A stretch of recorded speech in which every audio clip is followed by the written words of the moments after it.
Your Eminence, Felipe Neri, Cardinal Patriarch, Philippe Ferrao, Archbishop of Goa and Daman, Reverend Father Patricio Fernandez, Rector of the Basilica of Bom Jesus, Reverend Fathers, Reverend Sisters, Reverend Brothers, and my dear lay faithful in our Lord Jesus Christ. I'm truly overjoyed to be present in this historic Basilica of Bom Jesus in the Archdiocese of Goa and Daman and celebrate the Holy Mass with you this morning. This church was consecrated in 1605 and raised to the status of minor basilica in 1946.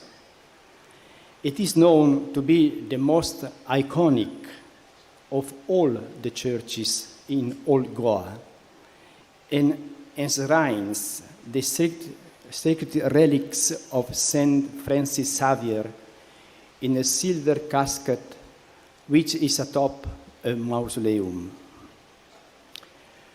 Saint Francis Xavier, known as one of the greatest preachers of apostolic zeal since the time of the apostles, had the great ambition to bring the world to Jesus Christ. He proclaimed the gospel to all people, especially the poor and the sick, spending most of his time ministering to their needs. I was gladly informed that Saint Francis Xavier is fondly revered by several Goans, irrespective of castes, creed, and religion, and he is popularly and affectionately called Goicho Sahib. Several people from all over the country flock to this basilica to seek God's protection and grace through his intercession. It was this saintly priest who walked the streets of this very city, giving solace to so many persons and imparting to them the values of the kingdom of God. Dear brothers and sisters, in this season of Advent, let us prepare our hearts to receive the Lord with an attitude of trusting prayer and faithful obedience to His will in our lives. Let us keep alive our expectation of Christ, who will come to visit us with His salvation, fully establishing His kingdom of justice and peace. The first reading taken from the book of Jeremiah explains how God prepared Jeremiah from before his birth for the work of a prophet, and at the right time appointed him to that work. Jeremiah responded faithfully to God's call to work, and God gave him the knowledge he needed to accomplish it. In this regard, St. Paul explains how God equips every faithful person for work that contributes to the good of the community. Hence, each one of us should take cognizance of our God's given talents and use them for the building up of the kingdom of God. And if we are faithful to His calling, He will equip us for our work in His vineyard, no matter how tough our challenges may be.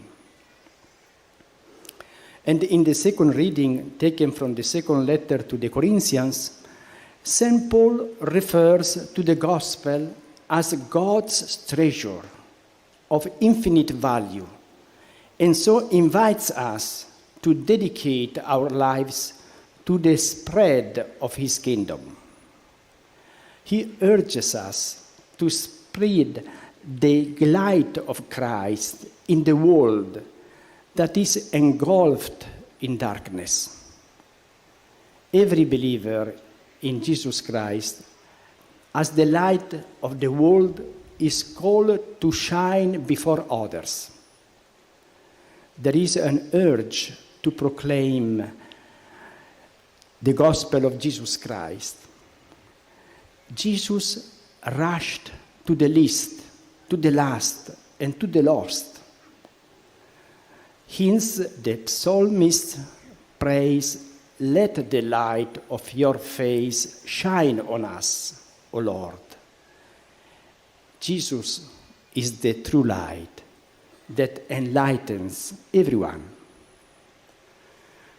Finally, the gospel reading taken from the evangelist Luke tells us that in addition to the inner circle of the 12 apostles, Jesus calls another 72 and sends them to the villages, 2 by 2, to proclaim that the kingdom of God is close at hand.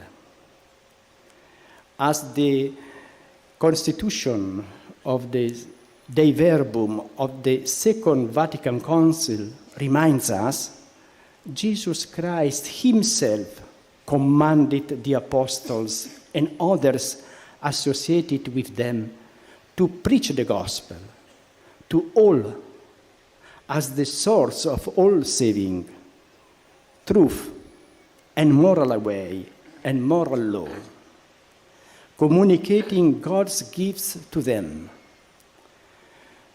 Today, there must be no lessening of the impetus to preach the gospel to those who are far from Christ, because this is the first task of the Church. All renewal in the Church must have proclamation as its goal, if it is not to fail prey to a kind of ecclesial introversion. Pope Francis noted that the purpose of sending the disciples to the villages is not to socialize, to spend time together, but to proclaim the kingdom of God. And this is urgent. And it is still urgent today, not just at the time of St. Francis Xavier, but today. There is no time to be lost in gossip. There is no need to wait for everyone's consensus. What is necessary is to go out and proclaim. Those 72 came back from their mission full of joy because they had experienced the power of Christ's name over evil. Hence, let us allow him to enter our lives and invite us to go out to the margins of life and proclaim the gospel. On this great solemnity, let us resolve to give Christ the central place in our lives and to obey his command to go, therefore, and make disciples of all nations. May Saint Francis Xavier, the patron of the East Indies, and Saint Joseph Vaz, the patron of your archdiocese, inspire you to be always a faithful follower of the Lord Jesus Christ. And may God bless each and every one of you. Amen.